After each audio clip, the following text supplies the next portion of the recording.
Bom dia, minha gente. Aqui estamos outra vez tentando ver se agora vai dar certo. Mas quero te agradecer por atender o convite para ser o protagonista desse último encontro, tá bom? Protagonista, é ótimo. Fale de você, Gedeon. Quem é Gedeon Freire Alencar? De onde veio? Para onde vai? Cara, eu não sou Melquisedeque não, mas nessa altura do campeonato eu não sei de onde vim nem para onde vou. Bom, para onde eu vou, eu tenho certeza que eu não sei, gente. Quem é você? De onde veio? Para onde vai? Sua Bom, história e mais uma vez obrigado pelo aceite. cearenço, clássico cearense, filho de pai cearense, pai e mãe cearense, nasci e me criei no Ceará. Pais assembleianos, meus pais foram protagonistas e pioneiros no Ceará lá. Meu pai nasceu em 1915, se converteram ele e minha mãe se converteram ainda criança. Então, eu não sei exatamente a data, tudo, mas eles contavam as histórias desde criança. Foi um dos primeiros pastores lá do Ceará. Então, eu tenho esse DNA assembleiano lá dos primeiros momentos. Aí, mesmo no universo assembleiano, uma coisa que me chama muita atenção é que quando eu estava no ginásio, que a gente chamava ginásio, meu pai me matriculou num colégio de frade capuchinhos. E só agora, depois de adulto, que eu me toquei. Por que ele me colocou nesse colégio se existiam tantos outros colégios lá disponíveis no Ceará? Mas não sei por quê. Não perguntei para ele na época e não sei até hoje por quê. E isso causou em mim uma relação de proximidade com os católicos, principalmente com os franciscanos. Né? Tá.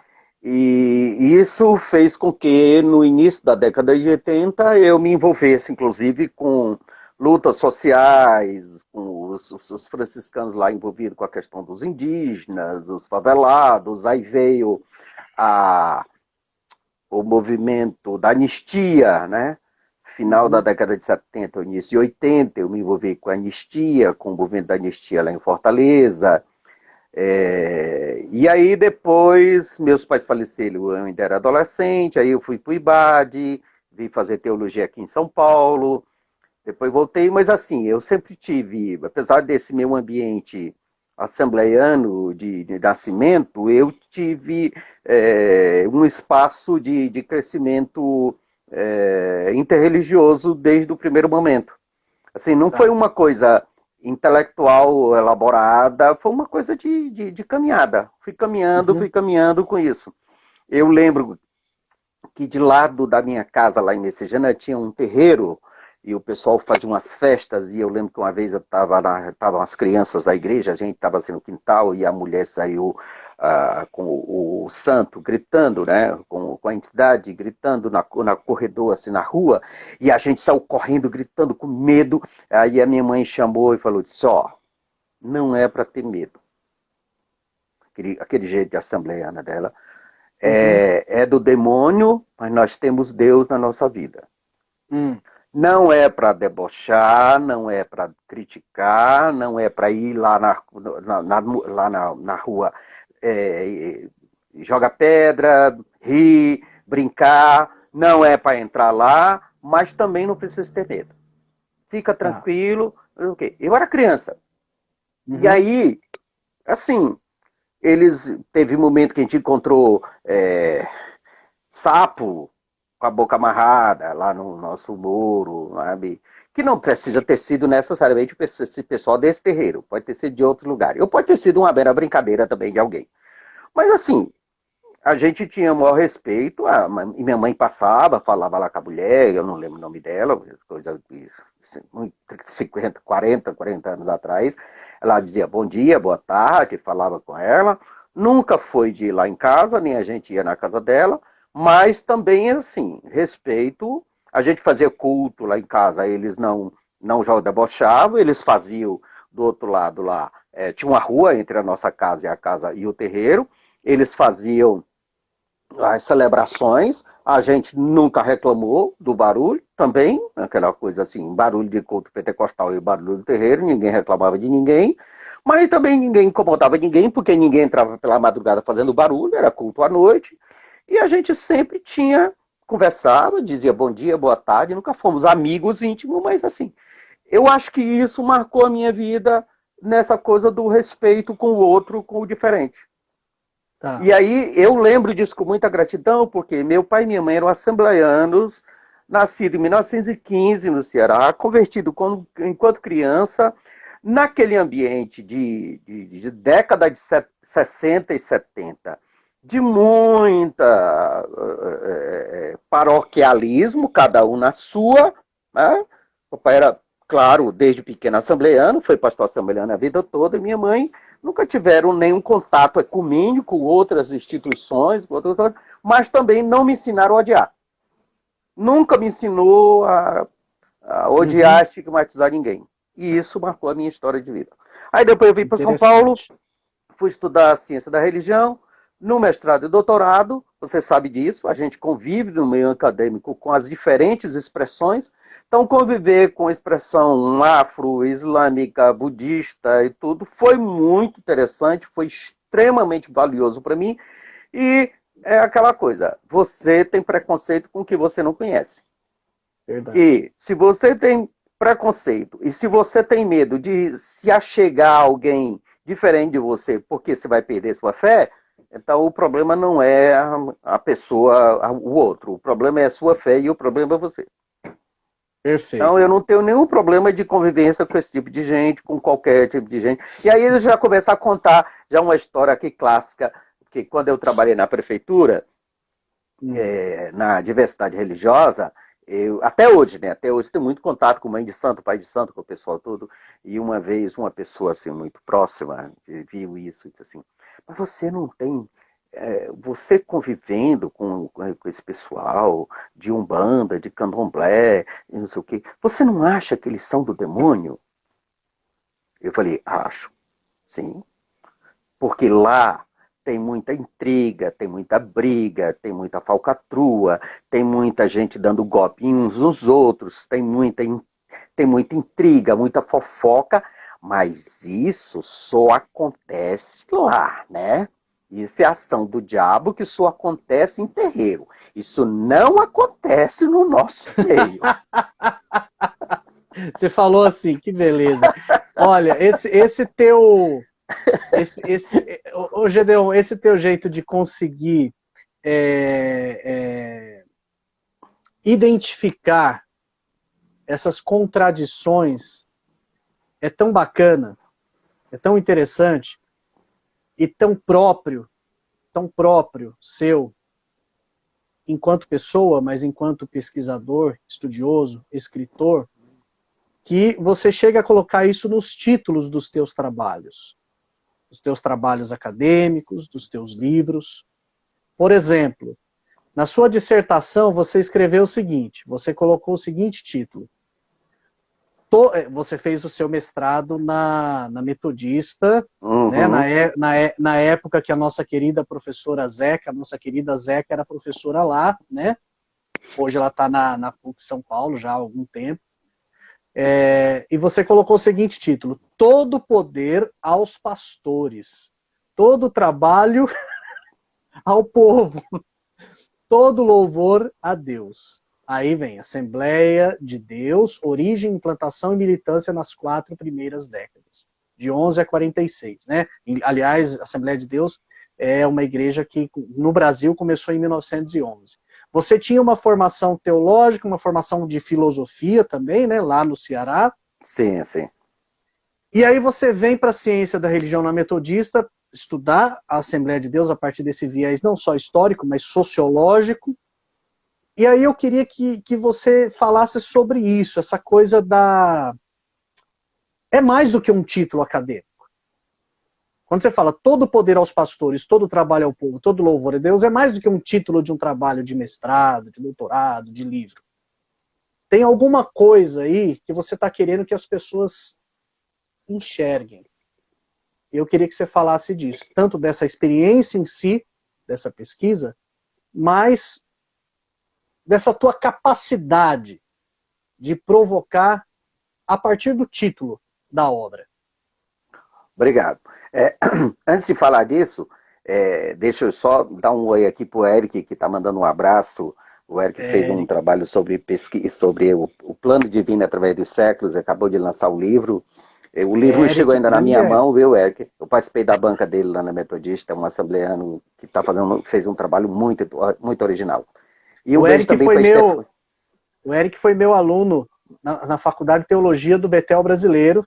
Ah, bacana. Lá em Santo André, quando o Betel aceitava ainda hereges no seu corpo docente.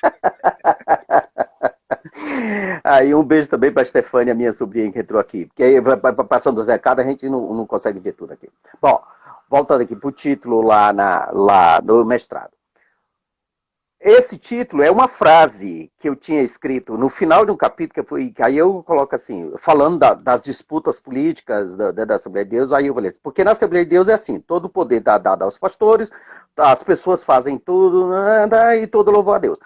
E foi a Zeca, o mérito é da Zeca, foi a Zeca que olhando, lendo assim, ela falou, Gedeon, isso aqui é a síntese do seu trabalho, transforma isso aqui em título.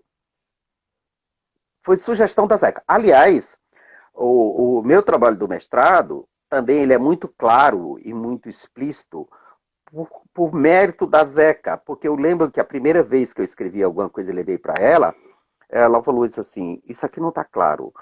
Que eu falava não sei o que de escola dominical, aí eu fui tentar explicar o que era, ela falou, não, você não tem que explicar para mim aqui, você tem que explicar no seu texto. Você não está escrevendo para a sua igreja, você está escrevendo um trabalho acadêmico.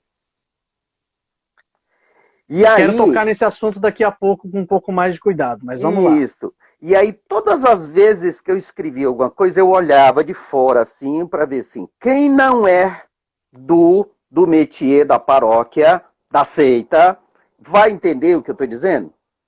E aí, o mérito é dela, nesse primeiro momento. Então, eu fiquei muito preocupado. E até hoje, quando eu vou para a banca, esses dias de banca, quando eu olho ver banca, por exemplo, nós tivemos uma banca com o Atila Cus, que é muçulmano, fez um trabalho muito bom, mas, por exemplo, algumas coisas ele não explica. Eu falei, Atila, isso aqui não está claro.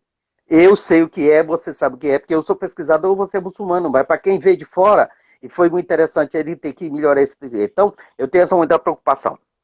Bom, e aí uma outra coisa, um outro mérito também da Zeca, que assim, eu entrei no mestrado na Metodista, meu projeto era discutir racismo. Minha mãe era negra e meu pai era branco. E eles casaram lá pelos anos 40, não lembro agora, parece que 40 e pouco, ou 40. Mas eu fico imaginando que tipo de racismo, que tipo de problema que eles enfrentaram na época deles. É tanto que eu não conheci meus avós, que eles morreram muito cedo, eu ainda era muito criança, eu tenho uma vaguíssima lembrança. Minhas duas avós, quando eu nasci, elas já tinham morrido, eu só conheci os dois vô. E aí a história era o vovô preto e o vovô branco. A família do meu pai branca, a família da minha mãe negra, pretos. E outra coisa, né? Porque o Ceará tem pouquíssimos negros. Pouquíssimos negros. Porque não teve, não tinha agricultura, não tinha porto. Em Fortaleza, no Ceará, você tinha porto em São Luís e tinha porto em Recife. O mar do Ceará é muito plano, é muito raso. Então não teve escravidão no Ceará. O pessoal gosta de dizer isso de forma muito meritosa, mas não foi porque as pessoas não quisessem ter escravidão, é porque não tinha mesmo. Quer dizer, você só vai ter cidade, Fortaleza é uma cidade do século XIX, final do século XIX. E o Ceará, exatamente por a falta dessa presença, é muito racista também. Né? Não que a Bahia seja o menos racista, né? Ou Pernambuco seja o menos racista, mas inclusive pela presença de negro. Mas no Ceará teve isso. E eles viveram. Então, eu só fui perceber o que era racismo, Jefferson, já na minha fase de adulto. Mesmo criança, adolescente, para mim era tão normal negros e brancos juntos, por causa do meu pai e da minha mãe. Quando eu fui chegar à vida adulta, já final da adolescência para a vida de adulto, que eu comecei a ver as notícias. A gente não tinha televisão lá em casa, então a gente também não tinha acesso a muita notícia. Jornal era muito caro, mas não quem era que tinha assinatura de jornal na década de 70, né? Então, na década de 80, quando eu de fato cheguei à vida adulta e quando eu me envolvi, por exemplo, com militância política, na época da anistia, inclusive também da censura na imprensa, quando eu me envolvi com o movimento da anistia no início da década de 80, foi que eu comecei a ver notícias sobre os Estados Unidos, sobre igrejas de negro e igrejas de branco, foi que eu percebi, como assim? E eu lembro que isso foi uma das coisas assim, que mais me chocou. Então, racismo, para mim, é uma coisa muito, muito presente, muito forte, muito absolutamente ofensivo.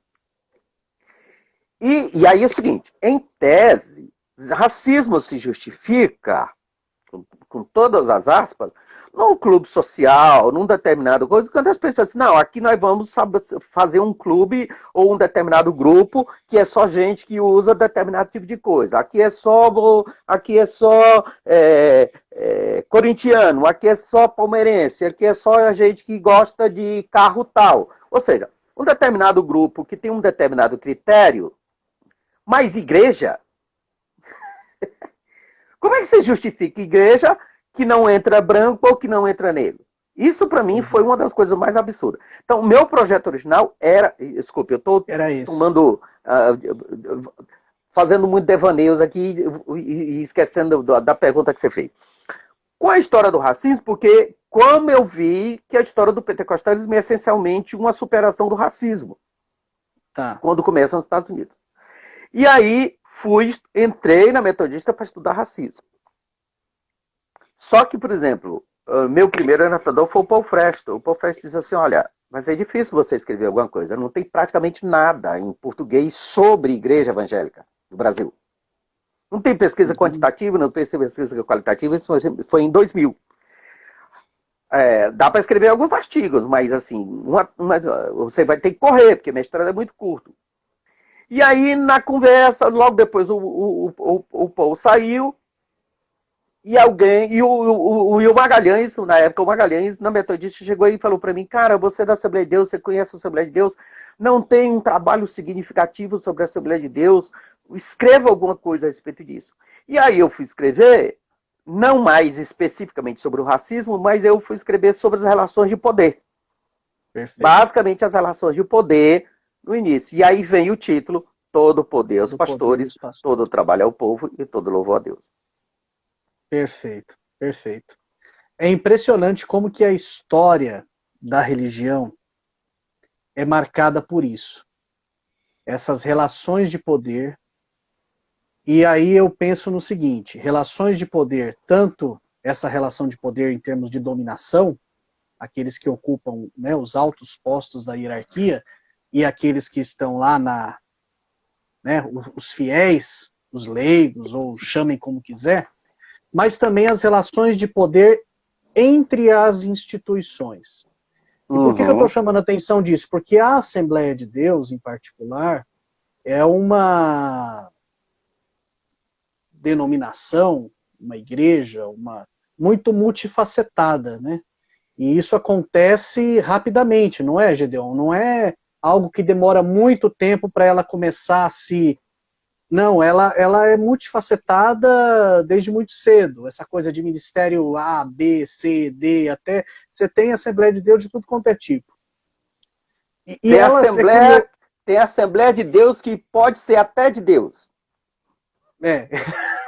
E é curioso, como que isso acontece, porque eu vejo isso como relações de poder também, porque elas se separam, mas ao mesmo tempo elas se convergem, e o tempo passa, as décadas passam, as igrejas se multiplicam, aparecem, nasce o tal do neopentecostalismo, mas a Assembleia de Deus ela continua ali, as mais antigas, com aquela cara, com aquela identidade, com aquela estética e com aquele jeito, né, de dominação sobre o povo, os costumes, o que pode, o que não pode, o que é certo, o que é errado, e assim vai.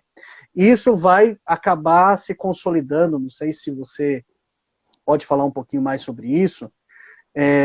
Eu acho que a partir dos anos 50, anos 60, que aí é quando a gente começa a ter mesmo uma definitiva consolidação do pentecostalismo no Brasil como aquilo que vai dar a cara do chamado protestantismo brasileiro, porque as igrejas históricas estão minguando, né? E as igrejas pentecostais, elas estão crescendo, muito católico indo para essas igrejas. E por que eu estou falando isso? Porque eu já quero entrar no seu tema do doutoramento. Assembleias Brasileiras de Deus. Teorização, história e tipologia. Eu falei desse lado multifacetado da Assembleia de Deus por causa do seu título do doutorado. Assembleias Brasileiras de Deus. O que você quer dizer com tudo isso? Esse é um problema que alguns acadêmicos do Brasil ainda não entenderam. Que jornalista não tem entendido isso, a gente até entende que jornalista é especialista em generalidade. Mas acadêmico não. O nome não é no singular. O nome é no plural. Tá. Elas nascem plurais. Inclusive o seguinte, né, na minha tese eu falo que apesar de eu usar o ano de 1911 até 2011, as Assembleias de Deus nem poderiam estar celebrando o centenário de 2011, porque ela só assume esse nome em 18, no Brasil. Ah. Ela nasce aqui como Igreja Batista, depois se torna a Missão da Fé Apostólica, só em 18 que assume o nome Assembleias. E nos Estados Unidos ela nasce em 14. E elas nascem como assembleias. Natureza absolutamente congregacional. Foram diferentes igrejas que se pentecostalizaram, majoritariamente igrejas batistas e autônomas. Inclusive, uma dessas igrejas já se chamava Assembleia. E aí, no reunião em 1914, eles se definiram por esse nome porque, de fato, eram assembleias. Absolutamente congregacional e com uma estrutura absolutamente anárquica, do ponto de vista técnico da anarquia. Assembleias. E no mundo inteiro, cento e tantos, mais de 100 países, são assembleias.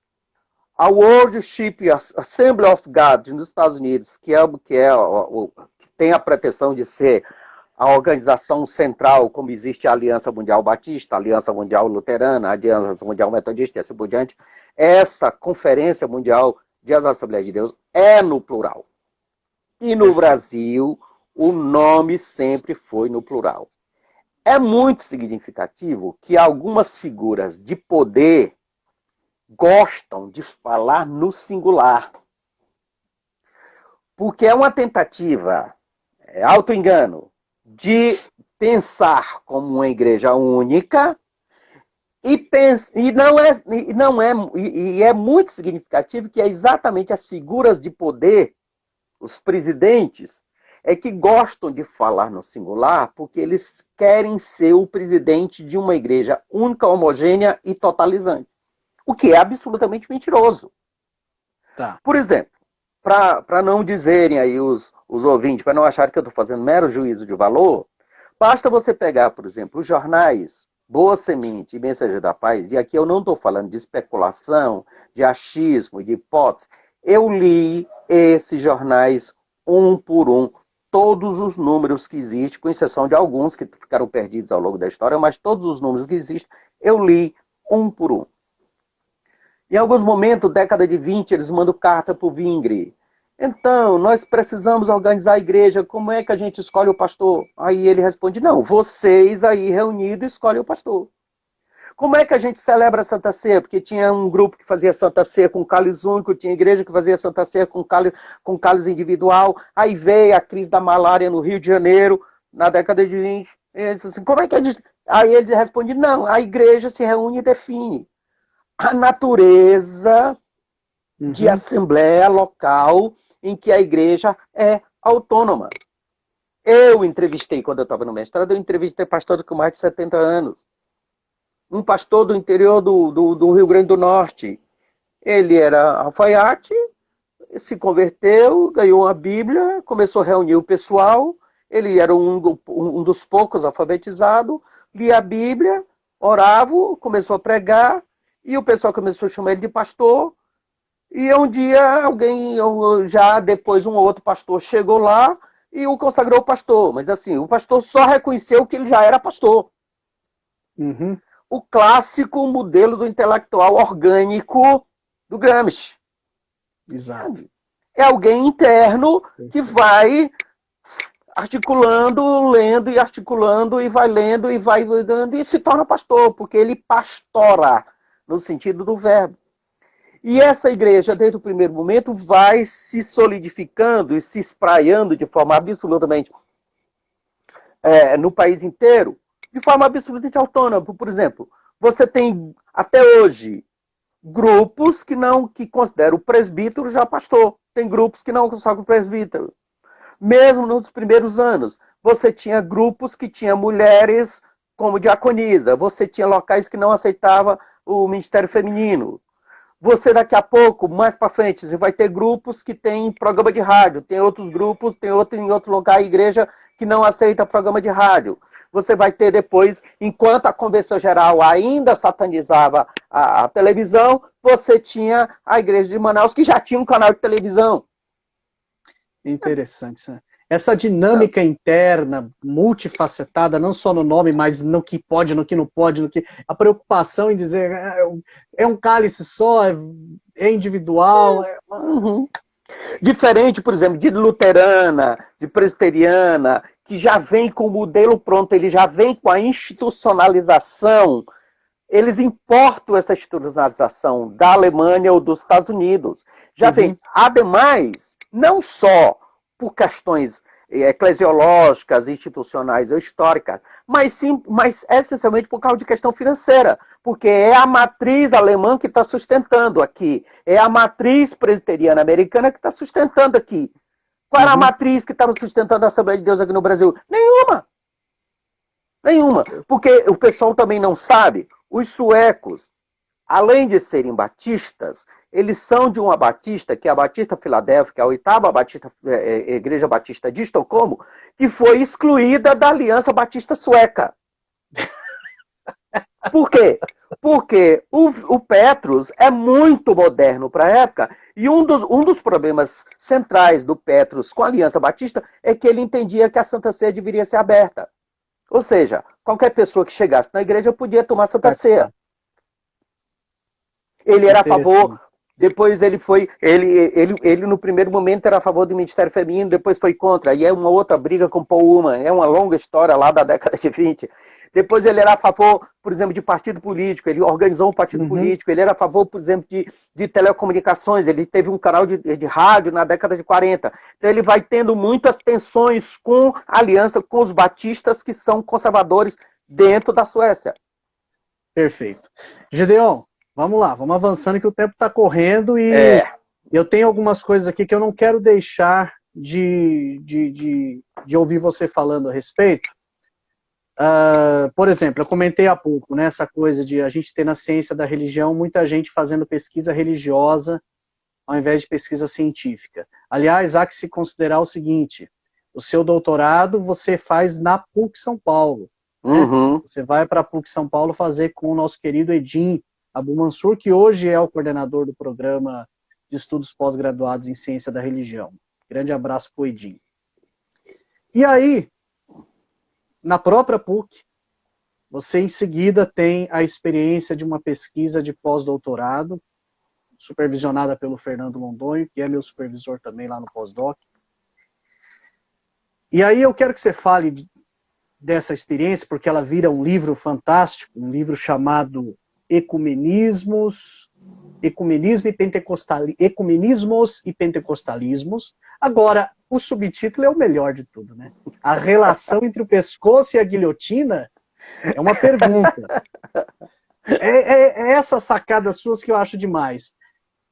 Como que alguém que tem toda essa história na Assembleia de Deus, a história pessoal, eu estou falando agora, mas que também depois se torna um pesquisador de referência no Brasil, no tema Assembleia de Deus, Todo mundo que estuda a Assembleia de Deus no Brasil hoje passa pela tua obra, Gideon.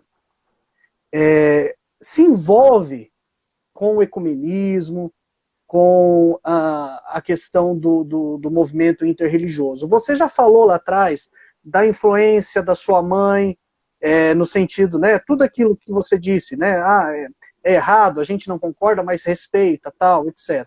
Mas agora eu quero que você responda enquanto pesquisador, né, como que alguém que tem toda essa bagagem de estudo e de vivência dentro da Assembleia de Deus se envolve com o ecumenismo e com o movimento interreligioso, que a gente sabe que sempre foram coisas repugnantes para a Assembleia de Deus. Satânicas, demonizadas, principalmente com as afirmações do Concílio Vaticano II para frente, né? O ecumenismo ganhou ainda mais peso negativo dentro do pentecostalismo, mas da Assembleia de Deus de maneira particular. Como que é isso e como que se dá a sua relação com a Irmandade, se é que eu posso dizer assim? Fala pra gente disso. Bom, isso teria que ser uma live inteira só sobre isso, até porque eu escrevi um livro de quase 300 páginas a respeito disso. Bom, mas é muito significativo isso, e aí eu tenho que voltar ao ano 2000, quando eu fui para a primeira reunião da RELEP lá no Chile, e o Carmelo, um teólogo costarriquenho, disse para mim assim, me explica por que o pentecostalismo brasileiro é anti-ecumênico. Uhum.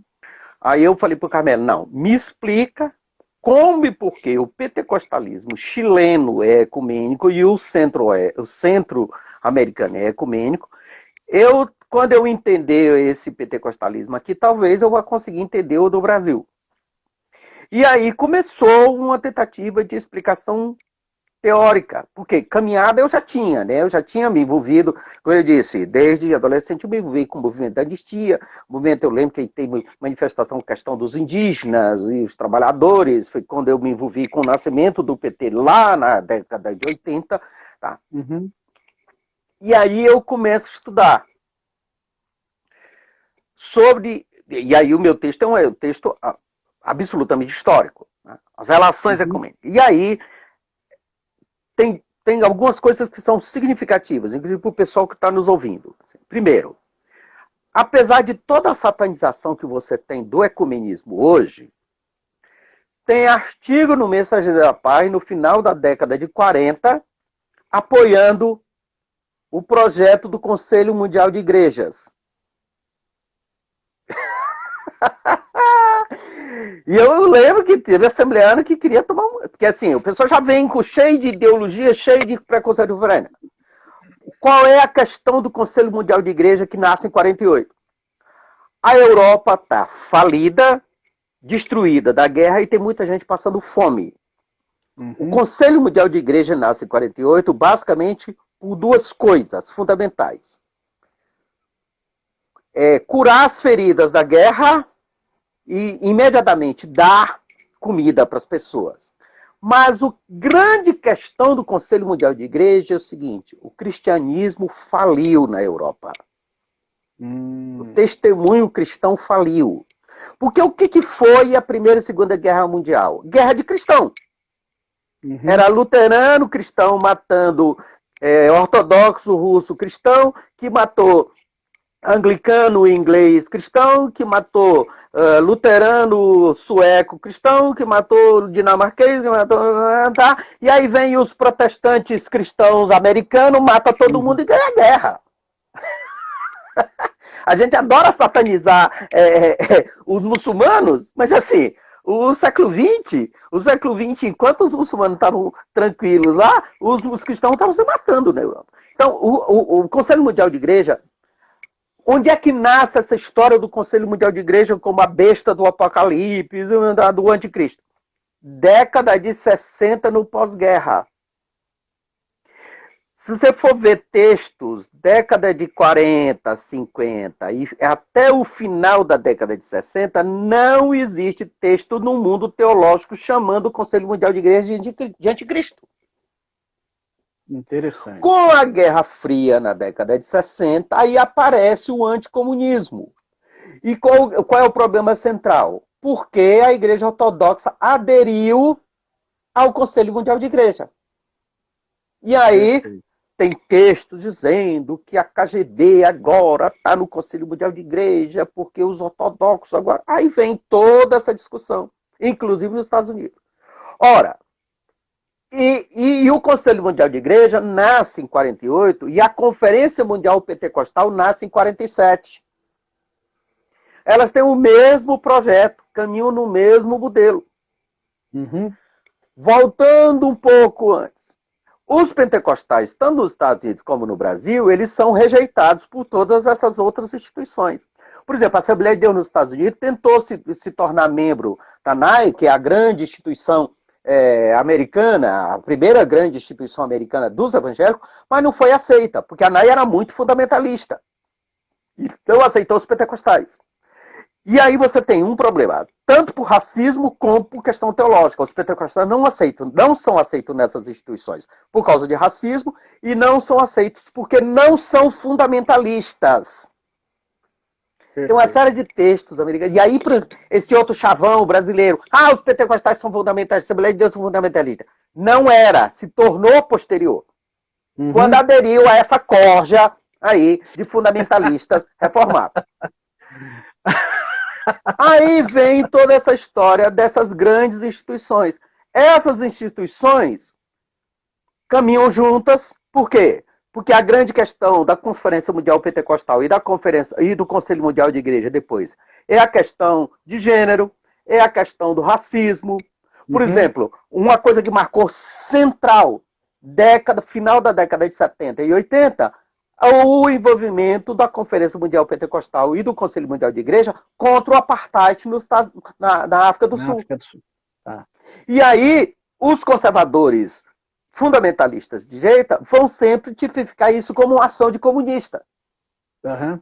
Só que o seguinte, voltando para o Brasil, nem os pentecostais aderiram aos ecumênicos, mas os ecumênicos, muito bonitinhos, muito intelectuais, muito sublimes, muito acessíveis a todo e qualquer tipo de expressão, dialogantes, eles dialogam com os muçulmanos, eles dialogam com os budistas, eles dialogam com os cultos afro, mas quando se trata dos pentecostais, eles são profundamente conservadores e preconceituosos. E aí eu digo, ambos têm uma postura cristã, e ambos têm essa postura de pescoço, mas ambos agem como guilhotina. Está explicado. Tá explicado. Os ecumênicos são antipentecostais e os pentecostais são antiecumênicos. Por razões extremamente estúpidas, mal resolvidas, de confusão histórica. Por quê? Porque enquanto os ecumênicos estão todos preocupados com a questão do racismo, os pentecostais são os grandes vítimas desse racismo. A questão das mulheres e assim por diante, a questão da pobreza. E aí você teve no Brasil, final da década de 60 para 70, a participação do Manel de Melo no Conselho Mundial de Igreja. Que é uma história que ninguém sabe, ninguém viu, ninguém tinha estudado esse negócio. E eu tentei, de diferentes formas aqui no Brasil, com a família dele, com gente da igreja, através de documentos, tentei, bati em porta, e não saía do lugar. Tá. Meu amigo Alexandre Pupo estava em Genebra. Eu entrei em contato com o Conselho Mundial de Igreja e eles disseram que eu seria muito bem-vindo para fazer a pesquisa. Eu não tinha dinheiro nem inglês suficiente para ir para o Conselho Mundial, para ir para Genebra, para pesquisar alguma coisa que eu não sabia que tinha nada. Não sabia o que tinha lá. O Alexandre está lá, isso é um mérito, eu preciso sempre dizer, porque o Alexandre estava lá em Genebra, eu fiquei sabendo, passei um e-mail para ele, ele foi lá na biblioteca e conseguiu cartas confidenciais trocadas entre Manel de Melo e a cúpula do Conselho Mundial de Igreja. Que maravilha. Tem documentos inéditos que estavam guardados lá nos porões do Conselho Mundial de Igreja, da relação, da adesão dele. E aí, qual é a adesão dele? É uma adesão personalística e autoritária, em que... E a adesão do Conselho Mundial de Igreja é uma adesão interesseira e episódica, porque para eles é interessante um líder religioso pentecostal na América Latina, E para ele é interessante uma instituição que tem muito dinheiro e que pode fazer grandes trabalhos sociais. Ele se envolve com um metodista, que eu esqueci o nome agora, que é o mérito dele, que é um cara que tem um projeto no Nordeste, ainda ligado à herança da Conferência Mundial, da Confederação Evangélica, da diaconia, daqueles movimentos. Era a ideia de uns projetos sociais no Nordeste. Ele é um cara que ainda eu teria que voltar, ou alguém tem que voltar para pesquisar essa figura, porque por muito menos a ditadura mandou matar. Manuel de Melo chama o Fleury de torturador, chama a ditadura de ditadura com todas as letras. Né? Dom Câmara tentou fazer isso e foi expulso do Brasil. Né? Outros que disseram o igual foram mortos. Claro. E o Manuel de Melo é um cara meu, diz o que quer.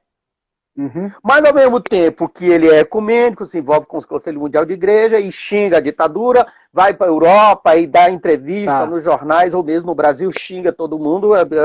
Ele faz grandes manifestações do Pacaembu contra a Igreja Católica.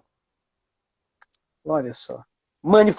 Ele faz manifestação no dia 12 de outubro, no dia consagrado a Nossa Senhora Aparecida, acusando todo problema. Ele diz que todo problema de atraso, de analfabetismo, é culpa da Igreja Católica. Olha. E aí, na outra semana ele tem reunião com o cardeal, que eu encontrei esses documentos no DOPS. E Gideon, toda essa dinâmica histórica que, de certa forma, é recente, né? Se a gente está falando de coisa de 50 anos atrás, né? 50, 60 no máximo, tudo isso está documentado, compilado nesse teu livro, Ecumenismos e Pentecostalismos? Nesse livro, Ecumenismo e Pentecostalismo. Que é o resultado da pesquisa de pós-doutorado, supervisionada por uma pessoa maravilhosa, que acabou de adentrar aqui a nossa sala, que é o Fernando Torres Undolem. Ai, Jesus, se eu me ajoelhar e me benzer aqui...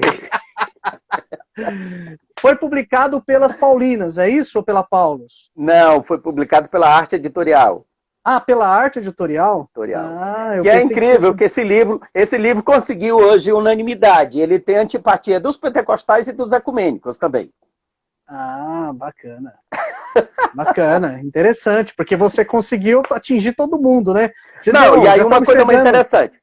Uma coisa interessante que eu discuto também nesse texto, a Comissão do Diálogo Vaticano Pentecostal.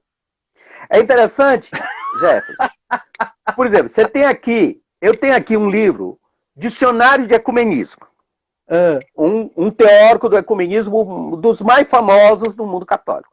Aí ele tem verbete sobre o diálogo ecumênico, o diálogo católico ortodoxo, ele tem verbete sobre o diálogo católico reformado, ele tem verbete sobre o diálogo católico anglicano, mas não tem uma citação sobre o diálogo católico pentecostal. Olha só. Esse católico pós-Vaticano II, né? Isso.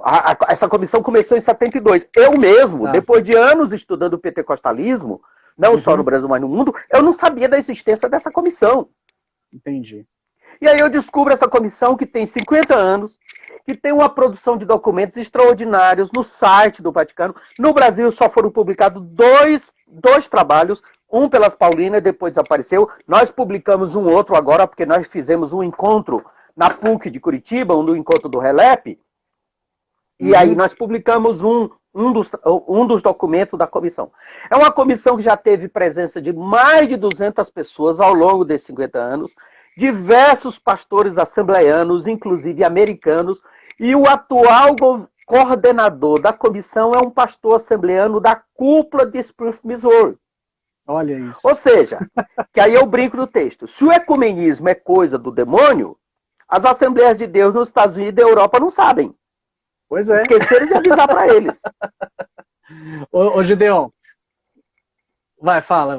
Autores que a CPAD publica aqui no Brasil são membros da Comissão do Diálogo Vaticano Pentecostal. E a Conferência Mundial Pentecostal hoje é ecumênica. Membros da Conferência Mundial Pentecostal participam do CMI, do Conselho Mundial de Igreja, e vice-versa.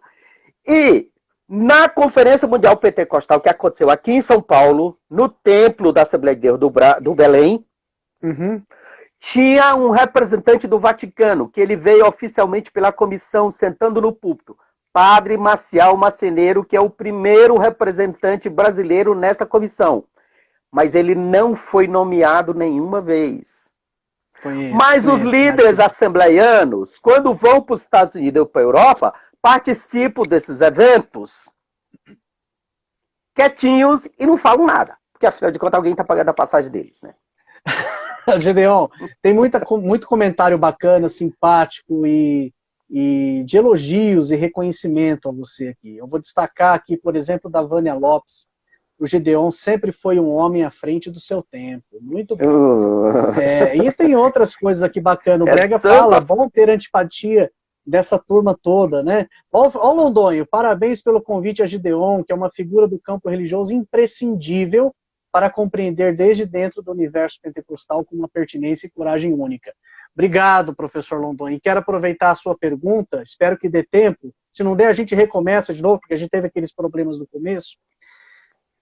Gedeon, com toda essa leitura que você faz, essa leitura mais crítica, né, científica, e você tem todo um aparato teórico, weberiano e tal, para desenvolver isso, com essa passagem que você tem pela ciência da religião, a pergunta que eu faço é a seguinte, meu amigo Gedeon Freire de Alencar. Como que você consegue, agora a coisa é direta, tá? Porque eu tô falando por mim, eu não consigo mais. A minha ruptura se deu cerca de 10, 12 anos atrás. Como que você consegue ainda ser religioso, ser pentecostal, ser protestante, ser alguma coisa, ser alguém que crê, em meio a toda essa bagunça, essa dinâmica, essa coisa, essa complexidade que é o pentecostalismo e o protestantismo no Brasil? Como que você consegue, cara? Fala para mim, pro seu amigo aqui, como que você consegue ainda participar, fazer parte? Eu vou orar por ti. Você separa as coisas, fazer apelo para tu aceitar Jesus. Não faça isso. Sabe por quê? Porque não faça isso, você pode aceitar. Eu aprendi com Milton Schwantes que ele sabe aquela coisa, você tem que separar o pesquisador do que crê. E eu aprendi com o Schwantes que você não deve separar. Mas o problema é que ele não separava e ele continuava crendo. Eu não consigo. Eu não estou dizendo que eu não creio, mas eu também não creio. Sabe? Que não estou falando que eu descreio, mas eu também não creio. Eu tenho muita dificuldade em conciliar as coisas. Como que você consegue? Ok, eu não tenho nenhuma pretensão de ser modelo para ninguém, tudo, porque a experiência é muito individual, é muito subjetivo isso, mas eu vou dizer da minha experiência. Agora, poucas semanas atrás, eu participei de um fórum na Universidade do Pará, e no final um rapaz perguntou isso para mim, como que você, com toda essa sua, mais ou menos, a pergunta é muito parecida com a sua, com toda essa sua leitura crítica, você continua na igreja e sendo pentecostal? Eu falei, cara, é o seguinte, tem alguém da farmácia aí, ou alguém do direito, você começa a estudar as estruturas dos tribunais, as relações promíscuas entre os magistrados, as relações de conluios e acordos entre advogados e juízes, não sei o que, e você continua acreditando no direito? Você é da farmácia, você é da biologia, você começa a entender todas as adequações e conluios e contratos e negociações. Negociações entre a indústria farmacêutica, entre o governo, entre a publicidade, não sei o que, e você continua acreditando na ciência, na biologia e tudo. Assim, você é ser humano, você começa a entender as maquinações do ser humano, as relações de poder e não sei o que, e você continua a ser humano. Então, assim, eu acho que tem algumas coisas que são tanto óbvias, pelo menos para mim, são tanto óbvias. A estrutura de poder só muda o endereço. Tá? E aí, na convivência com amigos no doutorado e no mestrado, da área de culto afro, de budismo, igreja católica e assim por diante, a gente vê que a instituição ela é absolutamente igual em qualquer lugar. São relações de poder. Ponto. Uhum.